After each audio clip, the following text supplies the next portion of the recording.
আসসালামু আলাইকুম রহমতুল্লাহ বরকাত আলহামদুলিল্লাহ ওসলাত ওসালাম আলা মাল্লা নবী বাহদা আম্মাবাদ। সুপ্রিয় দর্শক, মানাহিল টিভির পক্ষ থেকে আপনাদেরকে স্বাগতম।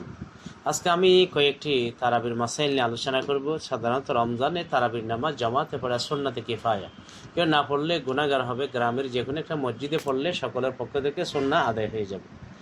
তারাবিতে রুকুর জন্য অপেক্ষা করে বসে থাকা মাকরু, বরং তা দ্বারা পূর্ণ খতম হবে না এবং কোরআন বিমুখে সামিল হয়ে যাবে। তারাবিতে যে কোনো একটি সূরার শুরুতে একবার বিসমিল্লাহ বড় আওয়াজে পড়া উচিত, যাতে খতম পূর্ণ হয়। আর প্রতি সূরার শুরুতে নীরবে বিসমিল্লাহ পড়া উত্তম।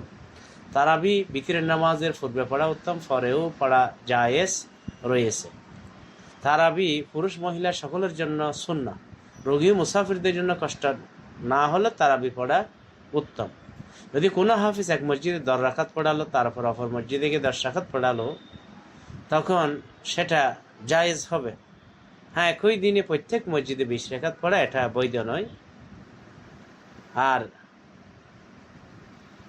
তারাবির নামাজে সাধারণত সূরা নাস পড়লে শেষ হয়ে যায়, তবে অনেকে সূরা নাস প্রথম রাকাতে শেষ করে এবং দ্বিতীয় রাকাতে সূরা বাকারা থেকে শুরু করে। এটাও বৈধ, তবে এটা জরুরি নয়।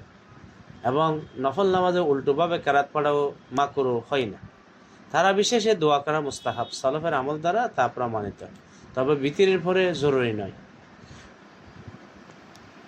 তারাবি এক সালামে একেবারে 20 রাকাত পড়া মাকরুহ, তাহারিম।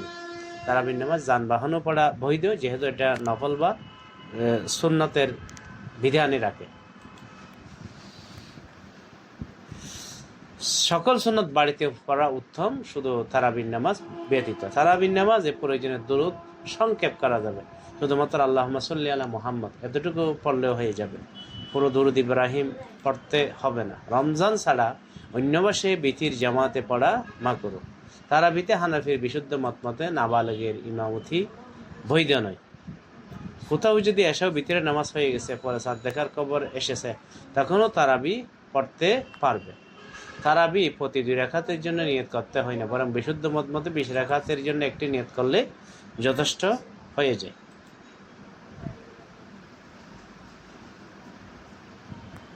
তারাবিতে 4 রাকাত পরপর ব্যক্তিগত আমলের জন্য নির্ধারিত। তারাবির জন্য আজান এবং ইকামত নেই। তারাবিতে কিয়ামে রমজান বা সুন্নাহ বা কিয়ামুল লাইলের নিয়ত করবে। তারাবি নামাজ এত তাড়াতাড়ি আদায় করা যাতে কেরাত স্পষ্ট নয়, তা বিদআত।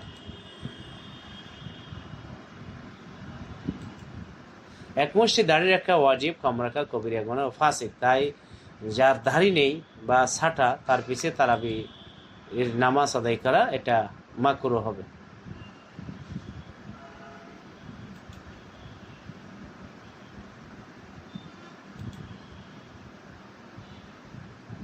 যদি তারাবির কেরাতে কোনো ত্রুটি হয়, ফলে একটি সূরা বা আয়াত বর্জন করে সামনে পড়ে ফেলে, তখন মুস্তাহাব হলো যখন পরবর্তী রাকাতে বা পরবর্তী নামাজে ওই ছুটে যাওয়া আয়াতগুলি পড়ে নিবে, যাতে পূর্ণ একটি খতম হয়ে যায়।